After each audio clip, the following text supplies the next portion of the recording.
Oaks, a house in the country which I rented for the summer. As an author, I write tales of mystery and murder. But the things that happened in this house were far more fantastic than any story I've ever had published.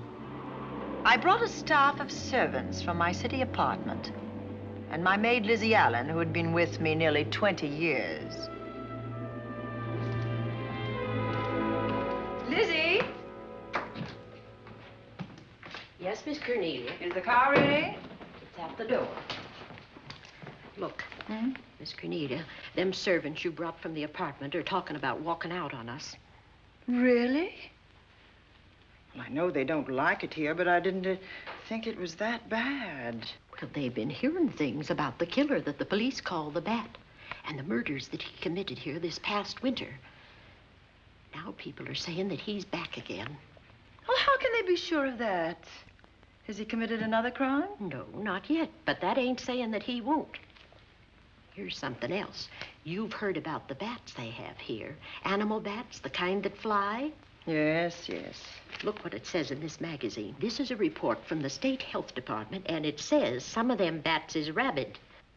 Well... And that ain't all. Now there's a rumor going around that it was the bat himself, the killer, I mean, that released the rabid bats in this neighborhood. Oh, that's ridiculous. Well, the housekeeper, the cook, the butler, and the upstairs maid don't think so. Well, I can't help what they think. If hysterical nonsense like that can scare them out of their good jobs, it's their loss, not mine. Come on, Lizzie, I've got to get to the bank.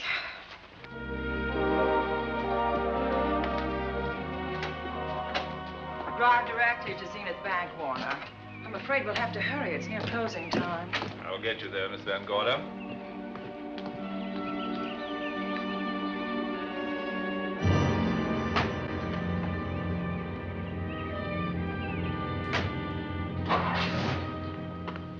Thanks again.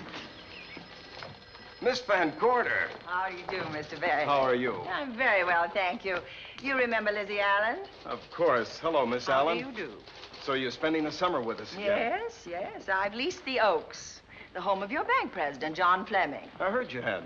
I was surprised. Why? Is there something the matter with it? No. I was surprised because Mr. Fleming said he would never rent it. Oh? Well, I rented it from his nephew, Mark Fleming, who has the real estate office here. He said his uncle would be gone the entire summer. Well, that's right. Mr. Fleming's in the North Woods now with his physician, Dr. Wells. Oh, pardon me. Dale, I want you to meet my wife. We were married at Christmas time. That must have been nice. Believe me, it was. Oh, here she is. My wife, Miss Van Gorder, Miss Allen. How do you do, Mrs. How do you do? Cornelia Van Gorder. Yes. Oh, well, I've read every murder mystery you've ever written. I just adored that weird one, The Private Morgue of Dr. X, even though it gave me the shivers.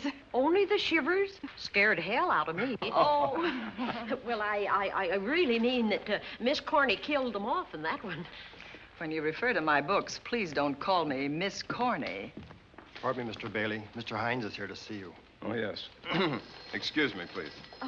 Don't be strangers now. No, no, I we should won't. say not. Oh, so you're a bride. Well, not quite. Not since Christmas. You know, I'm sure I've seen you. Well, I used to be my husband's secretary here in the bank. Of course I remember.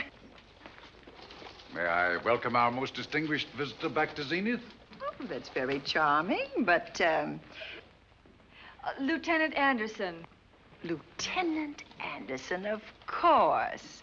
Chief of Detectives of the Zenith Police Department. This is Miss Allen. Miss Allen. How do you do? Lieutenant Anderson is one of our favorite citizens. He's on the bank's board of directors. Not bad for a policeman. You must have made a good thing of it. Well, I saved my money, if that's what you mean. It's near closing time, and I've got some business in the safe deposit vault. Please come and see me, Mrs. Bailey. Oh, I'd love to. And you, Lieutenant. Thank you. Goodbye. Goodbye. Nice to meet you. My, what a charming woman. She moved into the Oaks just the other day. That house is a proper setting for a writer of mysteries. Oh, it certainly is. Vic, what's the matter? Come in here, both of you.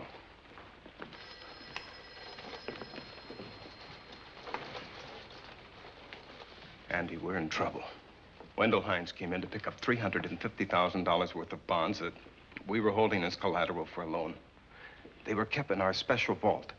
Mr. Fleming and I are the only officers of the bank who have access to that vault. So? The Hines bonds are gone. That's not all. Other negotiable securities are missing. From what I can gather, short of a careful check, the bank has been looted of over $1 million worth of securities. You'll have to notify Fleming. I wish I could talk to him. Unfortunately, he and Dr. Wells are deep in the woods. They can't be reached by phone.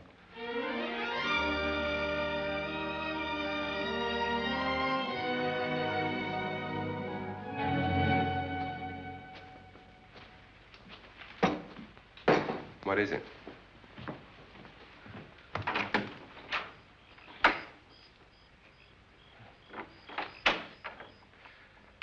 I thought I heard someone on the path coming from the lake. Had an idea it might be that guide of ours. Oh, Sam won't show up until morning. It's a 20-mile canoe trip from here to civilization. 5 will get you 10. Sam has a message for me. I thought you told him at the bank not to bother you. I did, but they'll bother me. Doctor. Yes, John. What would you do for $500,000? Anything short of murder. Why not murder? Too messy. Too great a risk? For $500,000? Yes. I pinched $1 million from the bank. Well, I'm not kidding. I embezzled it. Not that I think you wouldn't do it if you thought you could get away with it. I got away with it. I'm not talking about currency. I took negotiable securities that could be converted into cash. I have the cash in 10s, 20s, and 100s. Well, I'm your doctor, not your lawyer. Why tell me this? You'll find out why. Who's going to take the blame for the robbery? Bailey, the cashier. They'll never suspect me. I like Bailey. Well, so do I. I love the guy. I gave him his first chance. He has a lovely little wife. Charming girl. Was the best man. Where's the $1 million? In my family's tomb in Zenith. In the crypt with my father's casket. I don't buy that, John. No? No. You forget that I had you in charge when you were a very sick man. When you raved in delirium. And I heard you talk about a hidden room. Now, where else could you put a hidden room except in that mansion you built? That white elephant you call the Oaks. Look, everyone knows I have a bad heart. Now, who would doubt it if you wired the bank directors that my heart had failed? That I had fallen from a great height here in the woods. And that I was badly smashed up. You could ship the body back for burial and instruct them not to open the casket due to the condition of its contents. Well, you realize, of course, that we'd have to have a body to put in that casket, which means that we'd have to deal with an undertaker at this end. Of course. Well, where do we get a body? Couldn't we provide one of our own? How about Sam? Sam, our guide? Sam weighs about as much as I do. He's practically a hermit. He wouldn't be missed for a long time. The local undertaker would know him. Not if we made him look as if he'd been in a serious accident. But if Bailey's going to take the blame, why'd he have to do this? A jury might acquit him. In that case, I'd be a logical suspect.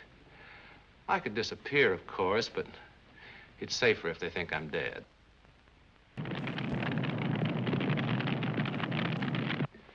What if I don't go for this deal? In that case, it would be too bad. You mean you'd kill me? What else could I do? Now that I've told you about the $1 million, I'd say you were shot in a hunting accident. Now, look, Doctor, if you can find another body instead of Sam's, it's all right with me. There's $500,000 in it for you. I'll do my best. I smell smoke. So do I. What's that noise? Look, Doctor, the woods are on fire. It's coming this way. We've got to get out of here. Out the back way. We will. As soon as I provide that body we were talking about.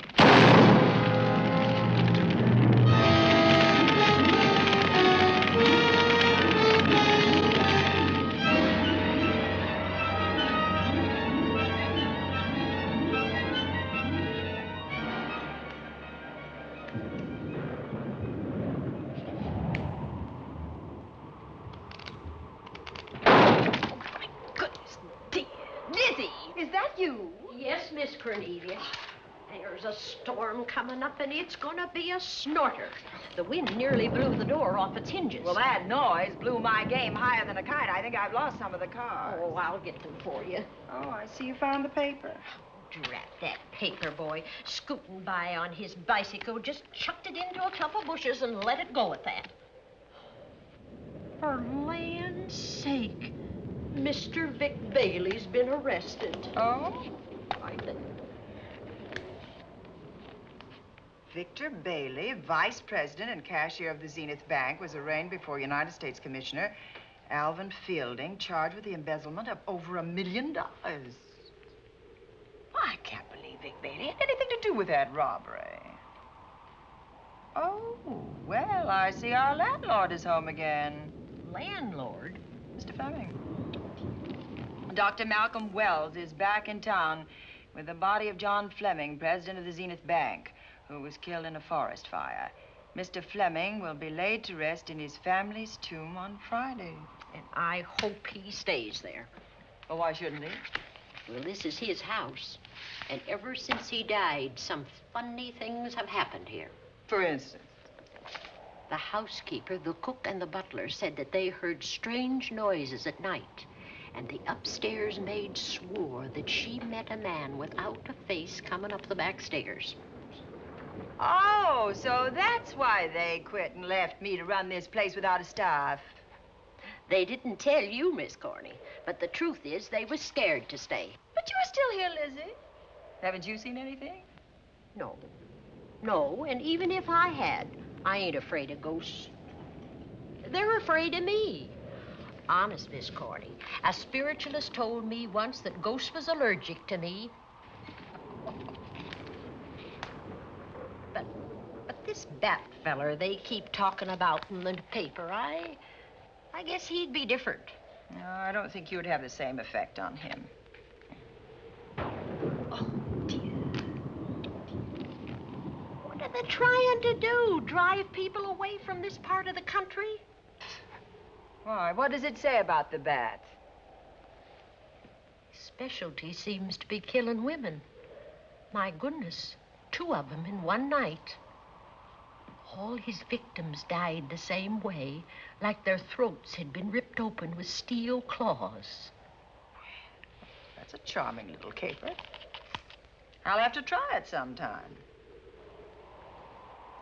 In a book.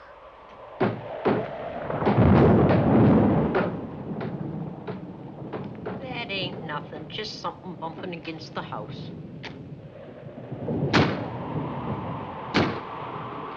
That's just the wind banging a door. Pay no attention to it. Listen to this. One of his victims who lived for a moment after she was found described the bat as a man without a face. Honest, Miss Corney, I think that woman must have been exaggerating.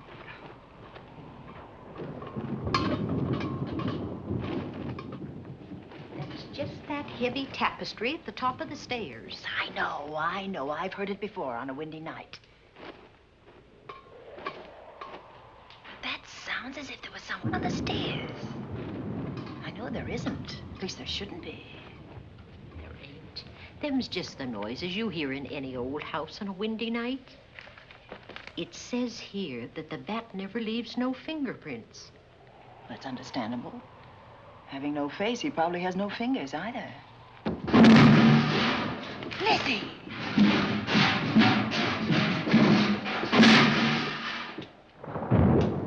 And that, I suppose, is the cat dropping its dentures. No, I don't think so. But I think it's something should be looked into.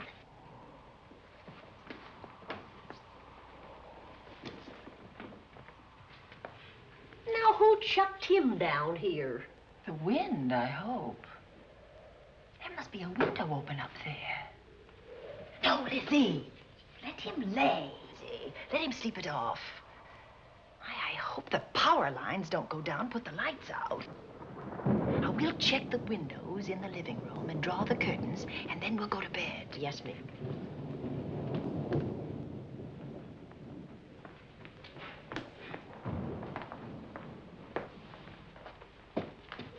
I won't be a minute.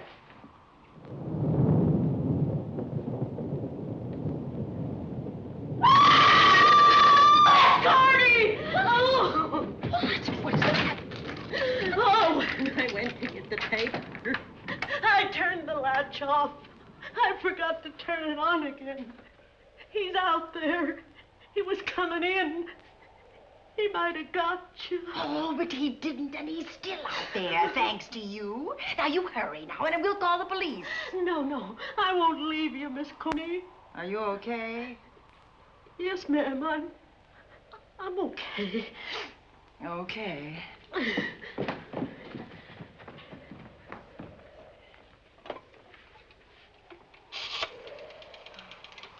Operator? Give me the police department, please. Zenith Police Department. This is Cornelia Van Gorder. I'm living at the Oaks. We know about that, Miss Van Gorder. Just a moment ago, a man tried to force his way into this house. You're not alone there, are you? What about your servants? Well, I have none except my chauffeur, and he's away. He won't be back until the morning. Now, there's only 2 of us here tonight, and we're going to lock ourselves in my room. Now, if any of your men see anything, will you have them call me? I'll send officers over there right away. Oh, thank you very much. Come on, Lizzie. We're going to sleep in my room.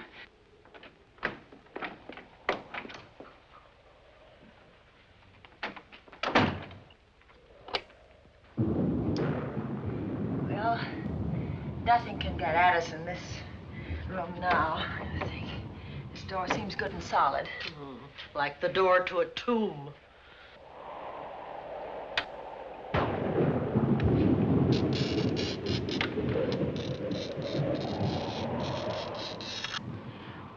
I think that couch will be comfortable. There's some extra bedding, you know, in the Yes, ma'am. closet. Let's see now.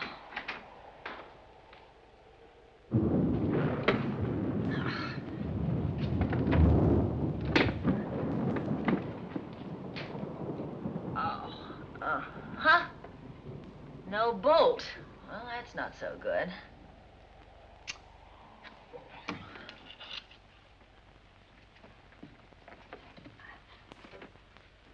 What's that for? That, my good woman, is a booby trap. If anybody tries to open this transom, this will be knocked off, and we'll hear it fall.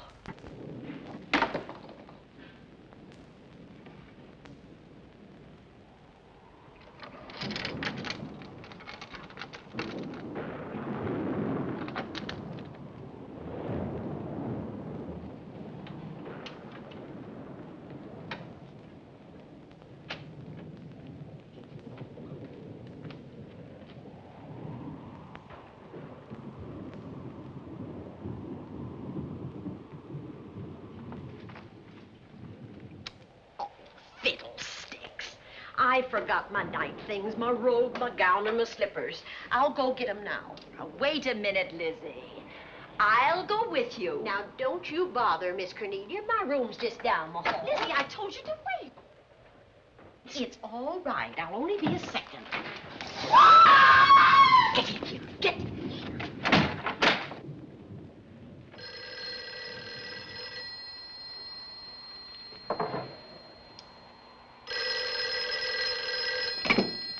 Yes? Miss Van Gorder?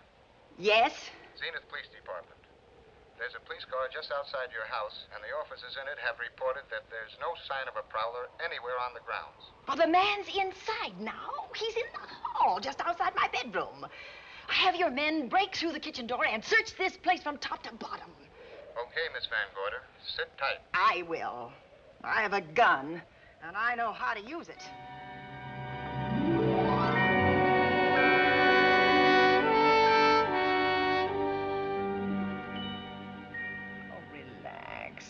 relax, Lizzie. The police did a good job. They couldn't find anybody in here.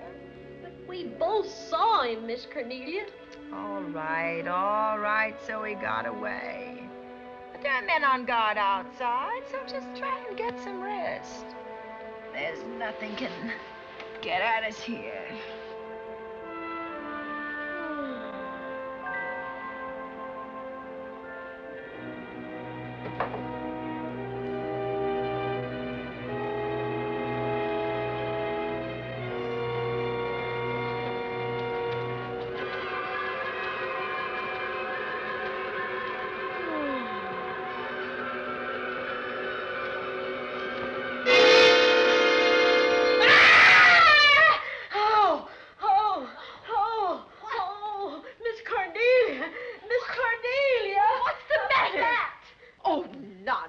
You've had a nightmare. Maybe I did.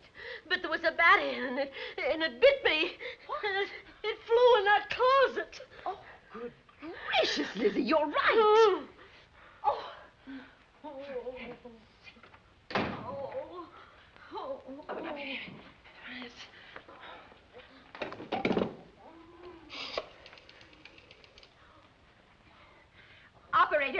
Operator, will you get me Dr. Malcolm Wells' office, please? No, I don't know his number, and I have no phone book up here, but this is an emergency. Will you connect me with his office, please? Oh, dear, I'm going to get the rabies. Hello? Hello?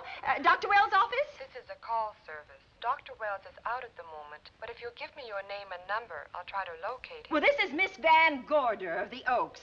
My maid has just been bitten by a bat that may be rabid, and she must have treatment as soon as possible. And I was told that Dr. Wells was the nearest physician. I'll try to find him for you, and if I can't, I'll send you another doctor. Oh, well, thank you very much. Oh, he's out on a case. Oh, I hope it's not a delivery. A baby, I mean. They can be terribly complicated. It never bothered me none. Oh, Lizzie, you never had a baby. Of course I didn't. That's why they never bothered me. Oh, does it hurt, huh? Little.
Dr. Wells? Are you there, Dr. Wells?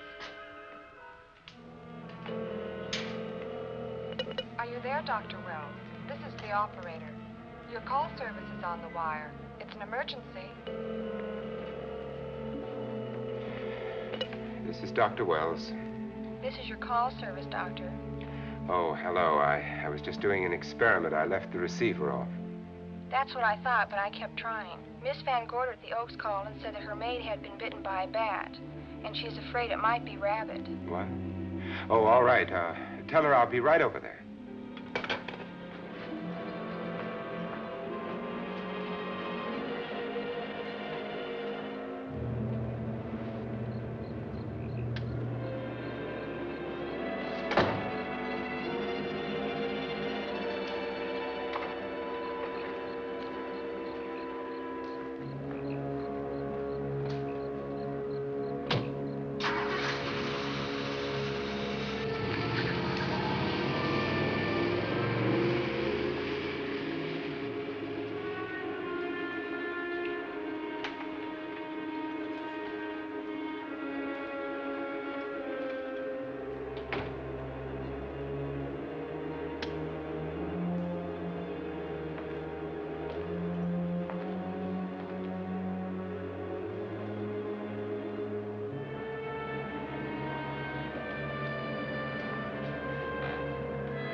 Who's there? Dr. Wells. Come in. Good evening. Oh, I'm so glad they found you, Doctor. Well, I reached my office shortly after you called. How is your maid? Is she in any pain? No, she doesn't seem to be. Did the bat get away? No, I believe it's still in my bedroom. Oh, good. I'll want to examine it. There you go, Miss Allen. Now you feel better? Doctor, have I got the rabies? Well, I can tell you better after I've examined the bat's brain under a microscope. That thing's got a brain? Oh, you'd be surprised. Where is it? I think the little darling is in that closet. Oh. You know, it's a pity you leased this house, Miss Van Gorder. Why a pity? Well, my dear lady, I don't want to alarm you, but... Oh, well, after tonight, nothing can alarm me. Yes, I understand. It must have been terrifying. So many unexplainable things have happened here. There's something about the place. Your servants must have sensed it when they walked out on you. An apprehension of disaster. Well, let's see. Aha! Yes. There he is. All right, now, take it easy. Nobody's going to hurt you. Quiet now. Quiet.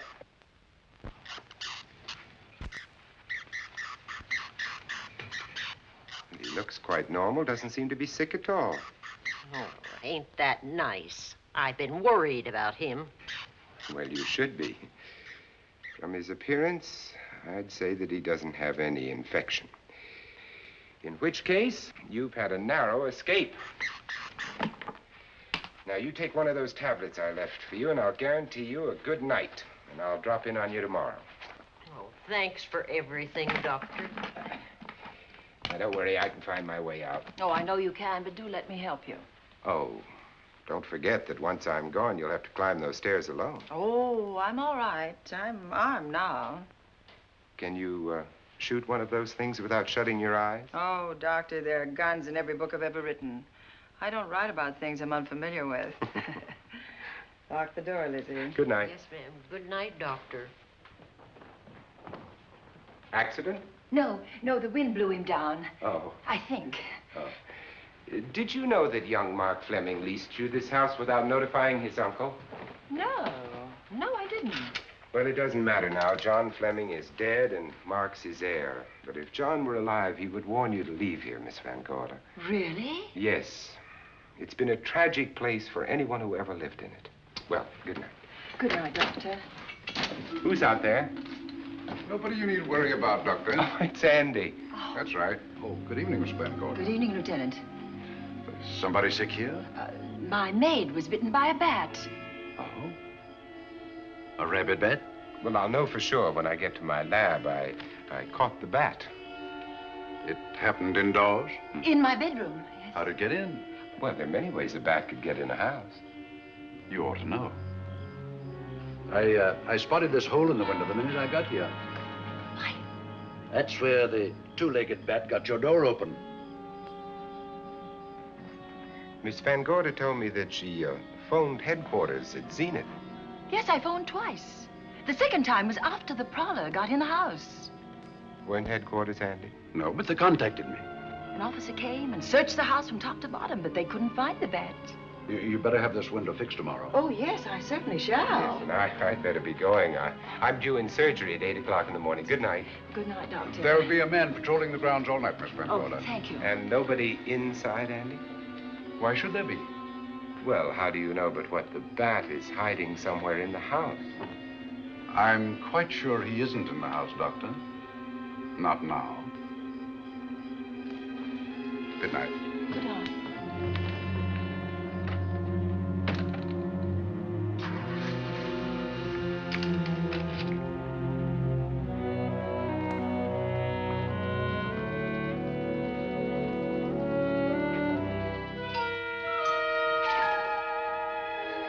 Hi, Andy. Hello, Mark. Well, congratulations. Real estate business must be picking up. New office, new furniture. New deal. How do you like it?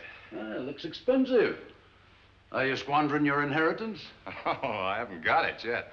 Well, the paper says John Fleming left his entire fortune to you. Funny thing about that entire fortune is that we can't find it.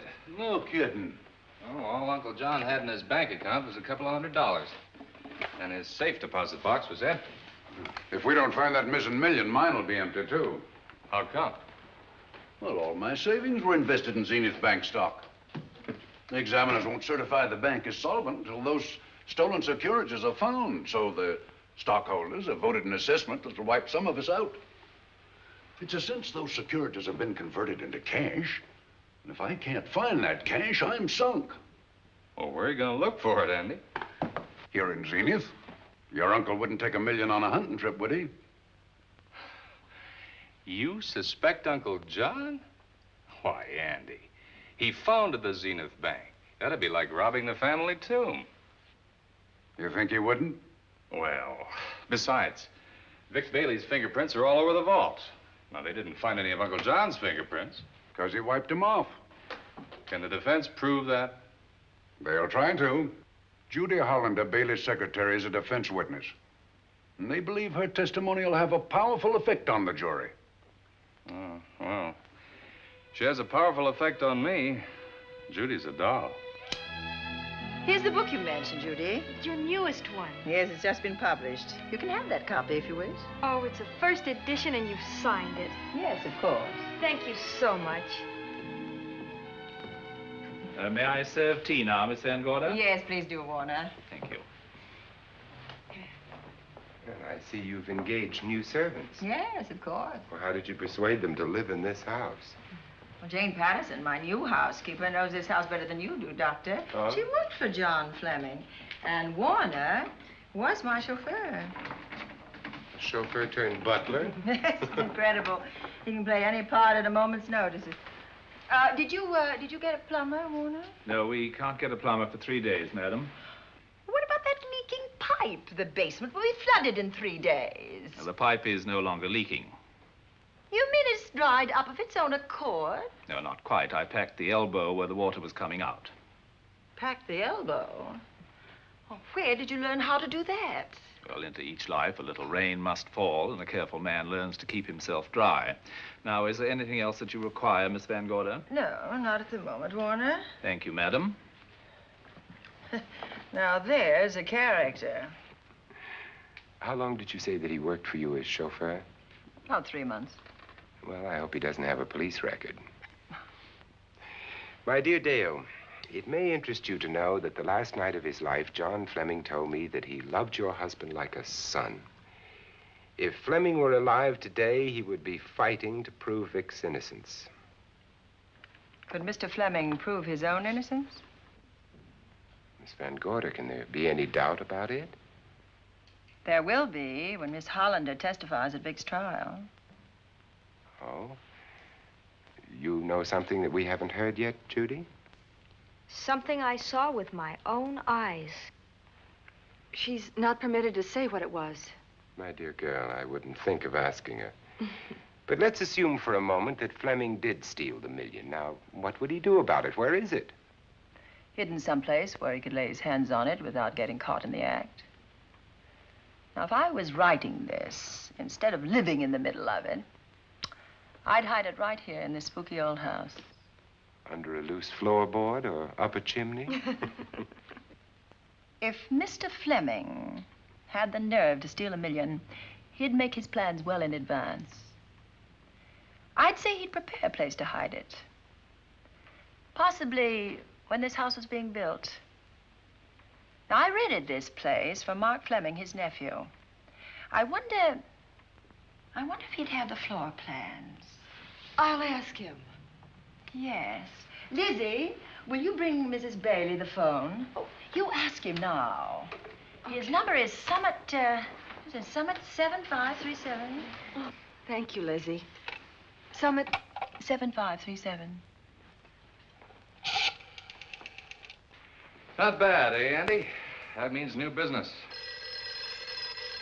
Now, you see, somebody wants to buy a house. Mark Fleming speaking. Oh, hello, Dale. Well, hang on a minute, honey, while I see if I have him. It's Dale Bailey, all excited. Miss Van Gorder wants to know if I have the floor plans of the Oaks. Now, what would she want with the floor plans? Well, she suggested to me that your uncle might have hidden the bank loot there. Are the plans here? They're somewhere in the house itself. Wait a minute, there is a place where Uncle Johnny might have kept those blueprints. What place? Well, I heard him talk about it a good many years ago. I can't be sure of the exact location. Anyway, I don't think the old boy had the guts to steal $1 million. But if I find those plans, I'll let you know, Andy. Hello, Dale. Look, honey, I haven't seen those plans since I was a kid, but I'll come over tonight and maybe we can find them. Thank you, Mark. We'll expect you. He seems to think they're here in the house somewhere. He's coming over tonight. Well, that's good. Dale and Judy are my house guests for the weekend. Would you like to have dinner with us tonight? Oh, no, thank you. I couldn't. I still have a few calls to make. You know, if Judy's testimony is going to clear Vic Bailey and implicate John Fleming, others may get the idea that there's buried treasure in this house. Don't even mention your testimony until you're actually on the stand. Oh, I won't. That's a smart girl, Judy, and a very lovely girl. Well, good afternoon, ladies. Goodbye, Doctor. Dr. Will. Come on, girls, let's go.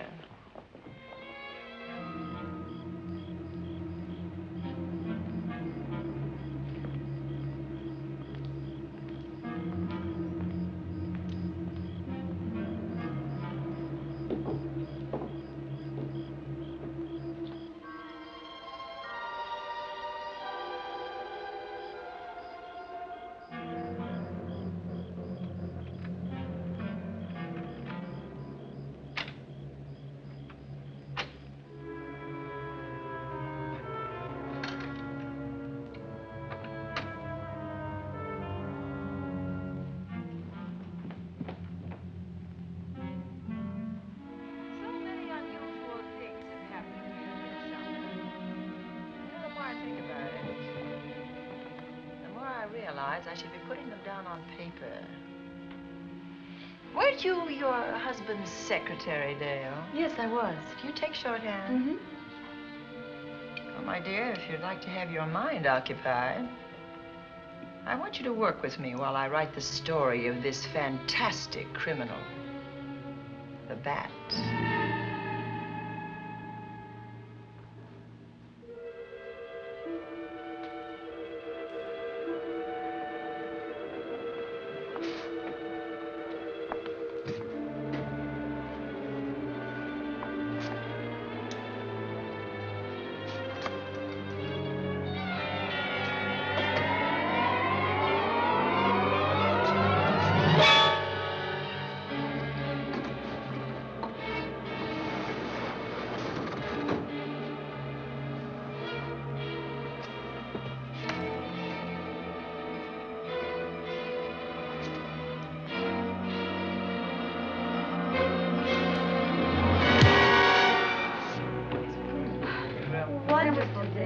Thank you.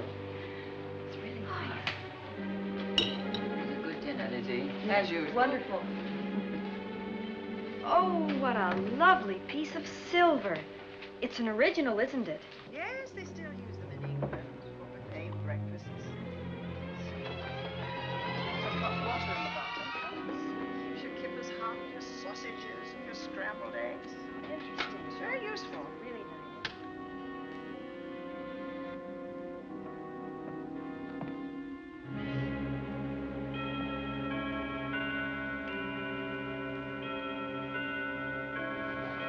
Clock hasn't struck the hour in the last 10 years, if I'm to believe what Mark Fleming told me.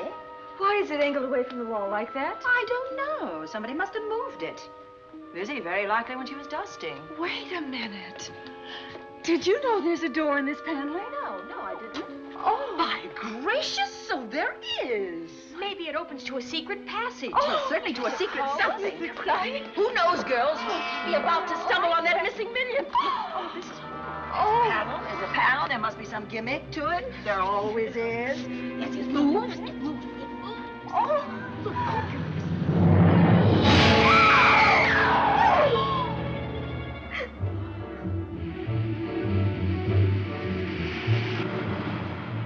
Calling car 11.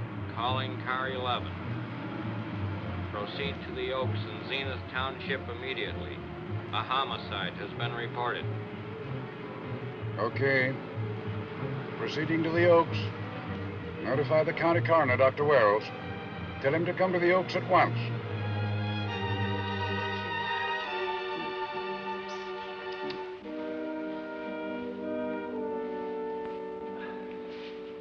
Horrible. As if his throat has been torn by some creature with fangs or claws. That's his sign. We found it on the others he killed. I'd hoped those reports that he was up to his old tricks again were pure imagination, but apparently they're based on fact. He's come back. Back to the scene of his kills. Yes, that's who I mean. That's who did this. The bat. Who found Mark? We all did. And it's Dale and Judy and I. Lizzie was in the dining room. This is my new housekeeper, Jane Patterson. You know, she worked for John Fleming. I know her. Where were you, Mrs. Patterson? In the kitchen, cleaning up. I cooked the dinner tonight. Did you know that the secret closet was here? No. It was behind the grandfather's clock. Well, it was I who found it, really. Noticed the clock had been moved and the door wasn't quite closed. I'll get it.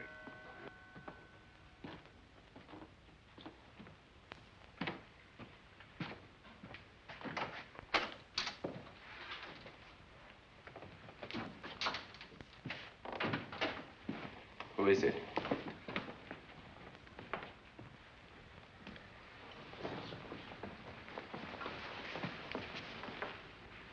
Mark Fleming. As coroner, you saw the same wounds on the others. How long's he been dead? Oh, I'd say about a half an hour. Do you believe it was the bat? That's a bat's trademark. Perhaps he's still in the house. That's possible. Why should he be? Because he's looking for something, and like you, he believes it's here. And he's a persistent killer. I would advise you to get out of this house as quickly as possible, notwithstanding our expert police protection. Have you called the morgue? They're on their way here. Oh, good. I want to examine the body before they get here. May we take it into another room? Yes, to the sunroom in the back. Thank you. Give me a hand. Excuse me.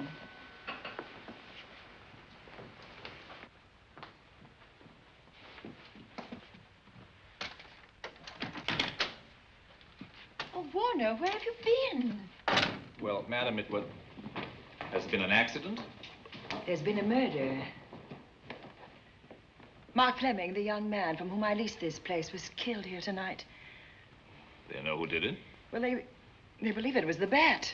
I'm sorry I had to use the front door, Miss Van Gorder, but I forgot my keys, and when I rang the bell at the kitchen door, there was no response. Oh, this is Warner, Lieutenant. He's my butler. He was my chauffeur. Why'd you promote him? Well, it's very difficult to find a butler. They don't like service in the country. Have you been a butler before? I've served in many capacities, sir, but this was my night off, and I forgot my keys. I heard that part. What time did you leave the house tonight? Oh, about 6:30. I had dinner at Wiley's Roadhouse. Can you prove where you spent the rest of the evening? I can try. Try hard. And don't leave the house. I'll get to you later. Very good, sir. I shall be in my room, Miss Van Gorder, if you need me. Yes, Warner. Surely you don't think he's... Warren and I have met before. I can't recall where or when, but I will.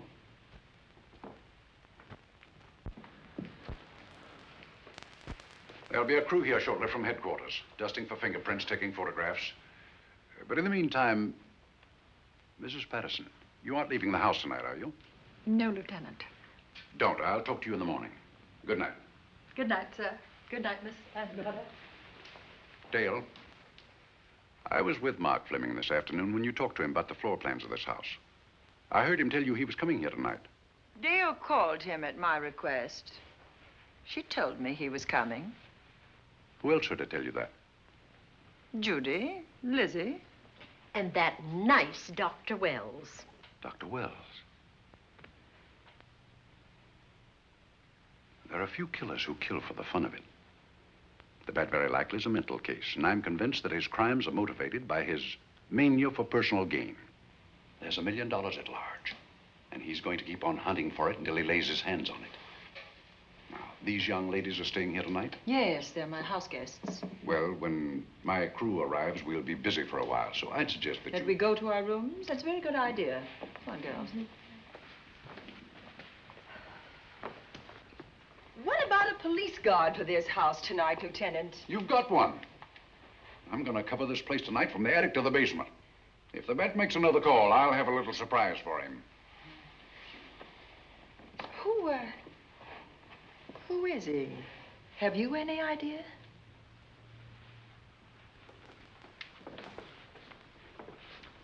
He could be anybody. So far, there are clues to his identity, but nothing we could take before a jury. I'm afraid we must look higher than the criminal world. He may be a merchant, lawyer, doctor, scientist, one of the pillars of his community. Ladies, lock your doors tonight. Stay behind them. I promise you you'll be safe. Good night. Good night, Lieutenant. Good night.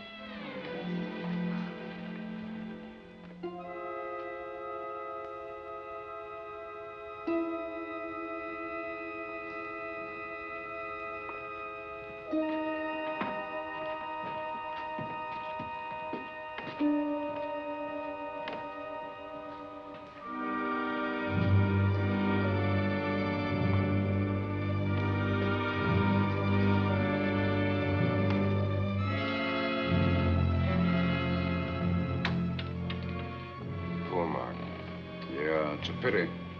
So young. Well, Doctor, do you agree it was the bat? In my report, I shall say the death was caused by the same technique used in the other killings. A paralyzing blow to the throat, followed by severe lacerations of the jugular, resulting in excessive hemorrhage. In a layman's language, he didn't know what hit him. Oh, he knew. But he didn't have time to think about it.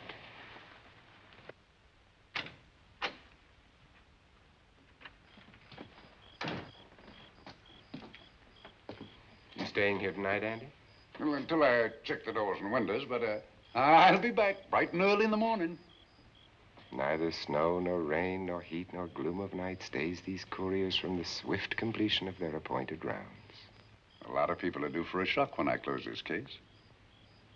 Yes, I'm sure they are. Good night, Andy. Don't get hurt. Good night, Doctor.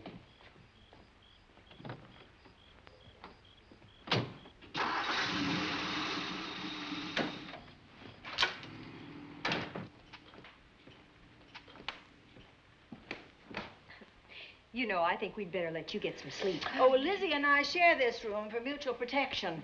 You know, one night, a storm blew the wires down, put the lights out, and I went out the next day and bought a half a dozen of these things. You better take one with you, Dale. Oh, thank you. We'll go across the hall now. Are you sure there's nothing else you need? Oh, no. Quite sure. We'll be all right. Well, if anything bothers you, you just sing out, and 2 strong women will come to your rescue. Oh, nothing will bother us. Not with Andy on the job. No. Well, good night. Good night, Miss Van Gordon. See you in the Don't worry, everything will be all right. We won't. Good night. Good night.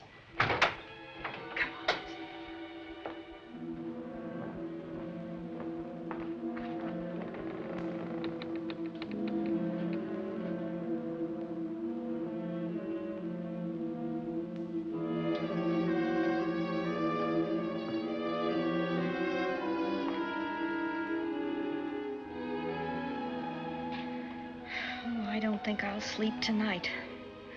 Me neither. All I can see is poor Mark Fleming staring at us. I thought that when people died, their eyes closed, as in sleep. Don't think about it. I'll bet you're thinking about it. No, I was thinking of my poor husband sleeping in jail tonight. Oh, Judy, I love him so much.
What's that noise?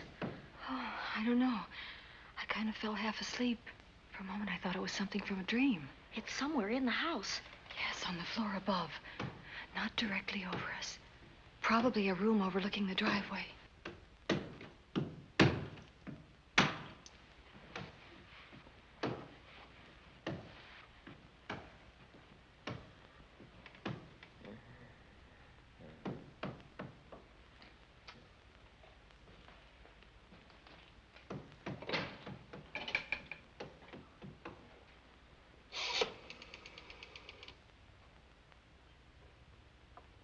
Should we call Miss Van Gorder? She'll hear it. How can she help but hear it? Oh, besides, we don't want her to think we're a couple of hysterical women. Well, I'm about to become one. Oh, I dear. had it for one night. Dale, you're not going out in that hall. I want to know what's happening up there. But Lieutenant Anderson said if we stayed behind our locked doors, we'd be safe. Vic isn't safe locked up in that jail. Oh, but... Suppose that stolen money is in this house. Mark Fleming seemed to think it was. Maybe that's what somebody's looking for. Oh, for heaven's sake, don't you hear that awful noise up there? Now, Lizzie, you've just got to stay awake. The house phone and the outside phone wires have been cut, and we can't get help. Where's that policeman? Oh, I don't know. Something must have happened to him. Now, go on, get on your robe. Oh, Dale, please don't go up there. I've got to. Think what it could mean to Vic. Now, you stay here. Oh, no. If you go, I go.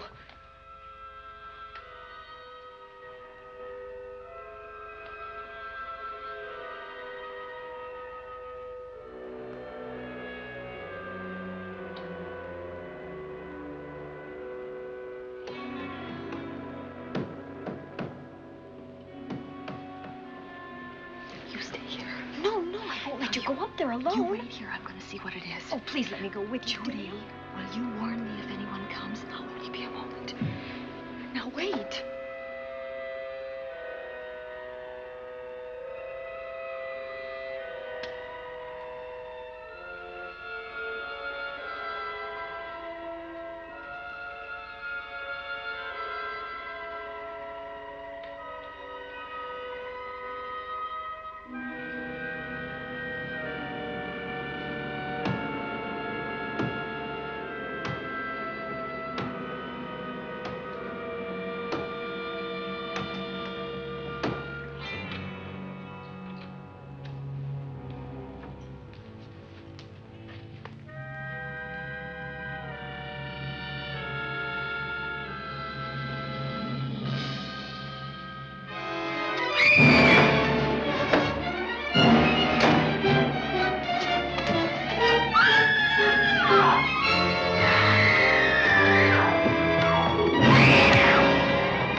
Give her to me. I'll look after her.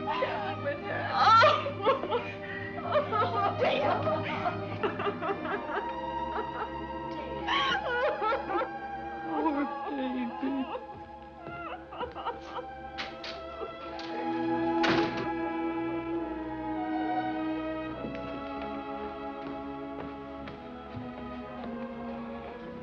Judy.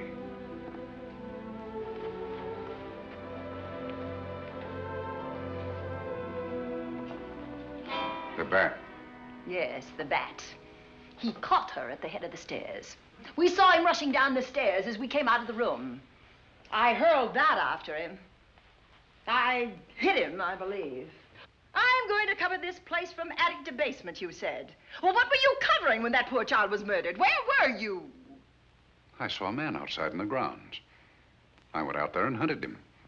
I heard him in among the trees, and so I followed the sound of him as far as the brook down near the back road. And then I lost him. I'd rather give my own life than have this happen to Judy. But I told you to stay in your rooms and lock your doors and stay there. What was she doing at the head of those stairs? That was my fault.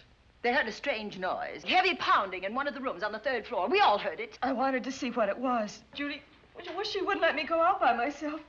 I made her stay on the balcony. What about your new butler? Oh, well, he's in his room, I suppose. Oh, Mrs. Patterson. Oh, yes. Did you know what happened here? No, sir, but I heard the screams. I went to call Warner. We have rooms on the same floor, but he wasn't in his room. His bed hasn't been slept in. If Mrs. Patterson heard the screams, Warner could certainly hear them. You're quite right, sir. I heard them. Oh, you did?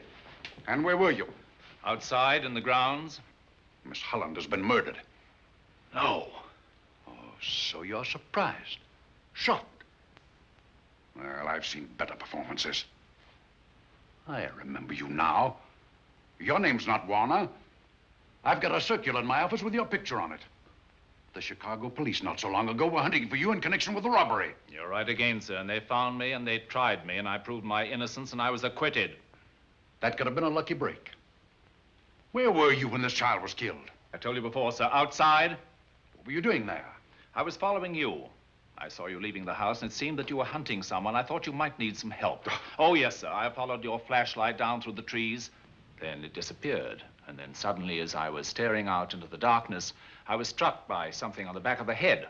The next thing I knew, I was lying on the ground. I realized I'd been knocked out.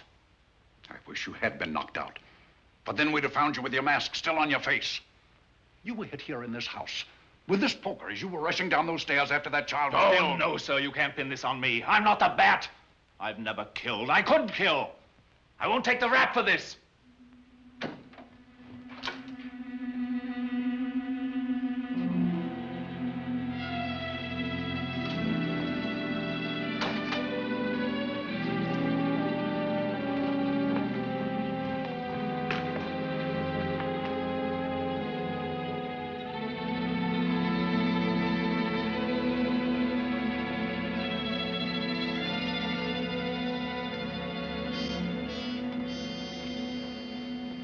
Doctor. We have another case for the county coroner. You see, the bat came back.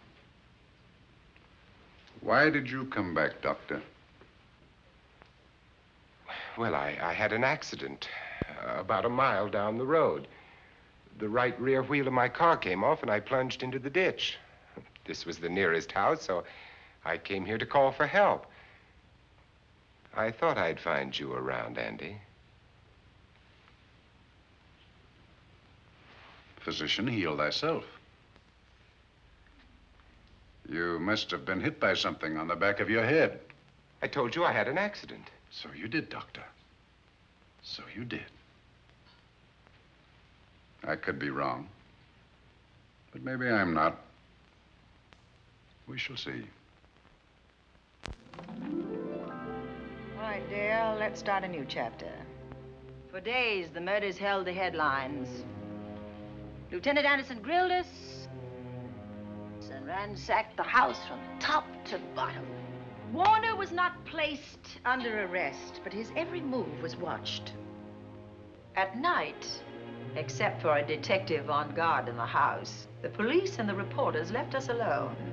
And on one of those nights, without telling Lizzie or anyone else, I pursued a secret investigation of my own.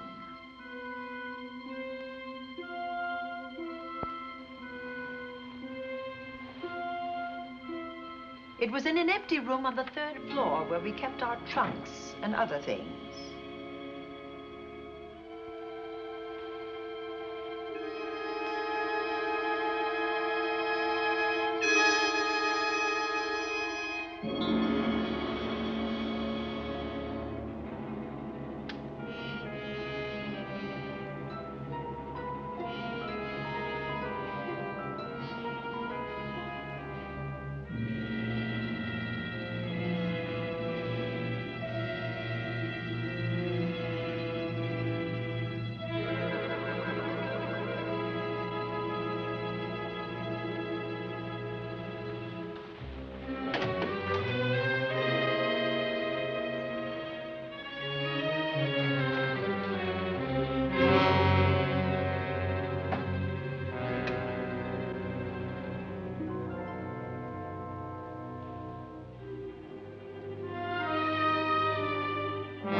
Put him up, Pat.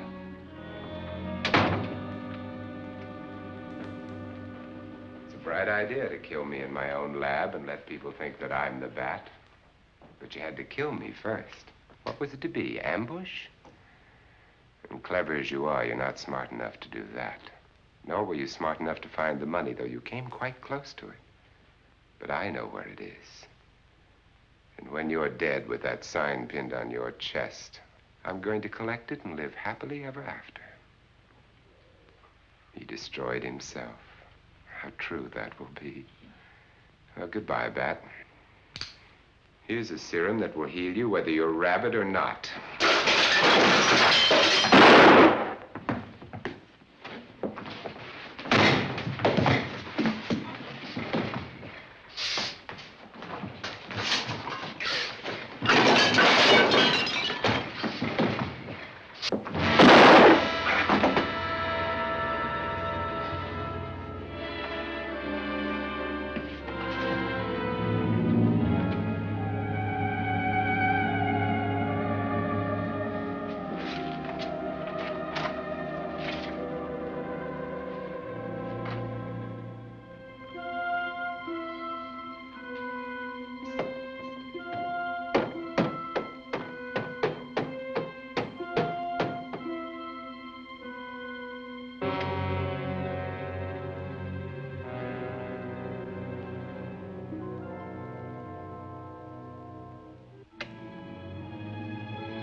Something's wrong. Something's wrong.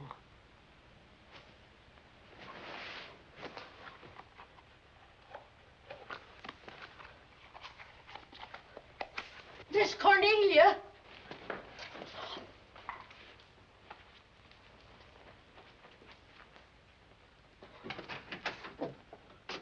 Miss Cornelia.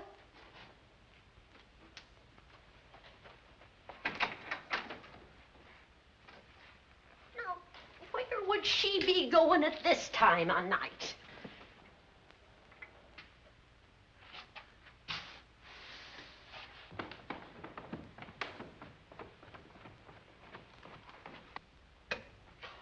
Well, land's sake.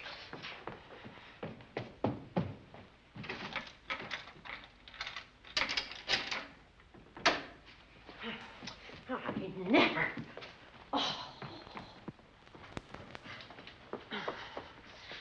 Mr. Davenport. Mr. Davenport. Oh, a fine thing. The door unbolted, the chain off, and you asleep on the job. Wait till Lieutenant Anderson hears about this. Come on, wake up. What's the matter with you? I don't know. My head hurts. My whole body's numb. Here, take a sip of this. Try to snap out of it. I'll be back in a minute.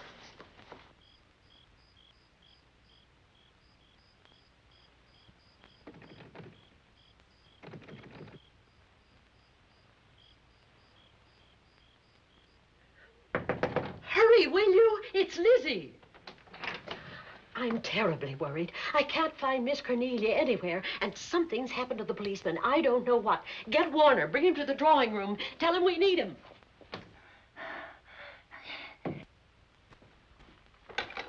Are you all right now? Yeah, I'll be all right in a minute. I remember now. I took a drink of wine from that decanter there. Miss Van Gorder told me to help myself. She wouldn't put nothing in it? Well, somebody did. Somebody who knew I was on duty here. Then it was somebody that got Miss Van Gorder. I can't find her anywhere. Upstairs, downstairs, or in the basement. I told the housekeeper to get Warner. Lieutenant Anderson will want to know about this. Hello. Yeah, this is Davenport at the Oaks. We've got trouble here. Well, for one thing, I was drugged. Yeah. But I must have been knocked out because the maid tells me Miss Van Gorder's missing. Well, you better call Anderson and let him know. He's not at home. Well, where is he? Out on a case? What case? Dr. Wells. What else did they tell you about it? Oh, hurry, will you? We've got to find Miss Cornelia. Okay. Lieutenant Anderson is out on a case. Dr. Wells was found dead in a room next to his garage, murdered. Dr. Wells? There's something queer about the killing of Wells, but headquarters won't talk about it. Lizzie, Warner isn't in his room. There's no sign of him anywhere. And I was supposed to keep an eye on that guy. Where's Miss Cornelia? That's what I want to know. Wait a minute. Didn't you say that the chain and the bolt were off of the front door? I certainly did. Well, maybe Miss Van Gorder went outside. Oh, she never would. We better look. I can't breathe. There's no air.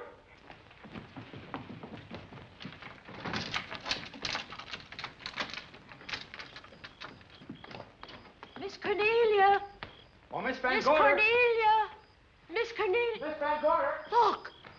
There's a light in that room on the 3rd floor. Were you up there tonight? Well, of course I was, but I turned the lights out before I came downstairs. Then Miss Cornelia might have turned them on again. That's why we're going to look first. Come on.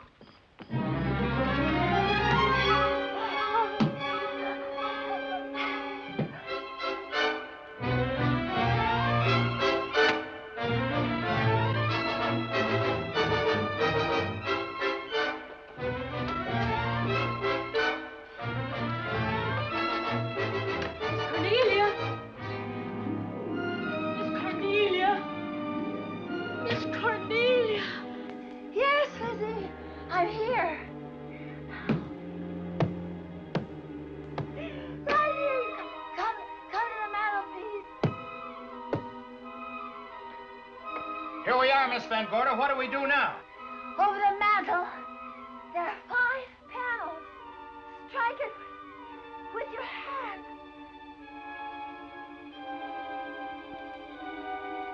Which panel did you say, Miss Van Gorder?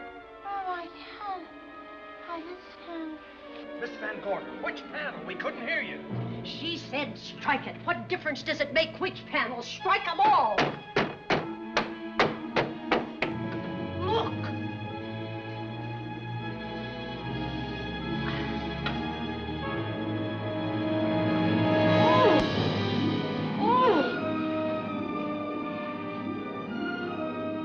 Oh, it's all right now.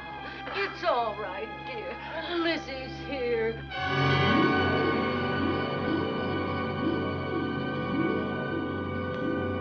Feeling better? Yes, much better. We'll take you to your room. Oh, no, you won't. I'm going to stay right here. I'm quite all right. Oh, how blessed it is to breathe without an effort. You know, no one knows how sweet the air can taste until someone shuts it off for a moment. That room is just like a box. When the mantelpiece closed, it seemed like all the air was drawn out of it. Look, there it goes again. Let it close. I can open it from in here. There's a control panel behind this blueprint. Electric motor under the trap door here. Once the door is open, you can keep it that way. I believe that the fireplace in this other room opens the same way. And it does.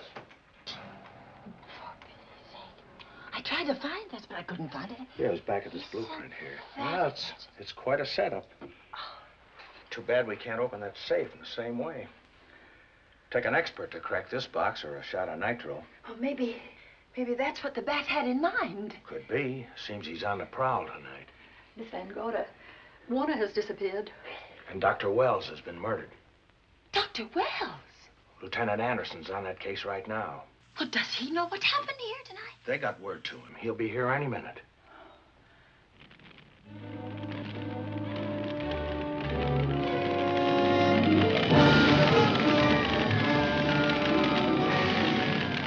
What's that noise? Miss Van Gorder, the garage is on fire. Scott, look at that. Lizzie, put that light out in the other room. Now, where are you going? To report the fire. Well, you just stay right here. But Miss Van Gorder, the garage. Well, let it burn. turn. You watch the stair. Can't you see that fire was set to get us out of the house? Out of the house? Were you talking about the... Yes, I'm talking about the bat. Now that the lights are out, he'll think his trick has worked, and we've gone. He'll be here any minute. Well, so will Lieutenant Anderson. I hope so, but the bat will be here first. And he'll kill again if we're in his way. We've got to be as clever as he is.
But you'll be safer downstairs. I'll take care of you. Well, the others can go, but I'm going to stay right here. All right, but get out of sight.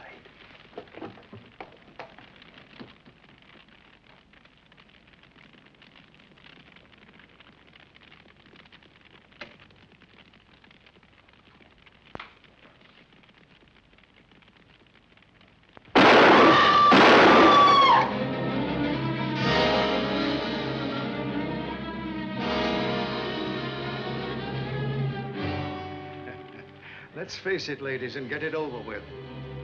Others have seen my face before they died, but I'll have to deny you that pleasure. This would make a good scene for your book, Miss Van Gorder, but I'm afraid you'll never write it.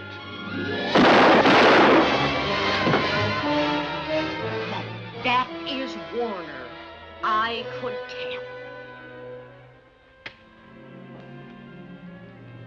You misjudged me, Miss Ellen. Warner! I don't like being a murder suspect, Miss Van Gorder. I was headed for a plane, but halfway to the airport, I changed my mind and came back. I'm glad that I did.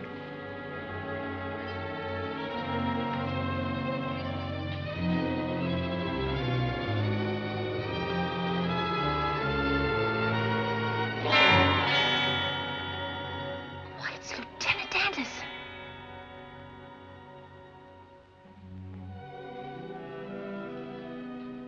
Yes, it was Anderson. He discovered the secret of the hidden room and was waiting to get into it and open up the safe. We found the money in it, a little over $1 million in 10s and 20s and 100s. Good old Andy. With all his ill-gotten gains invested in bank stock.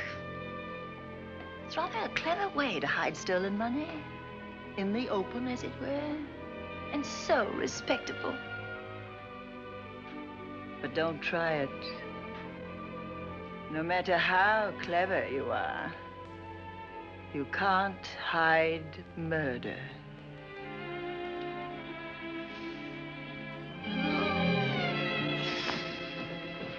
Well, that's it, Dale.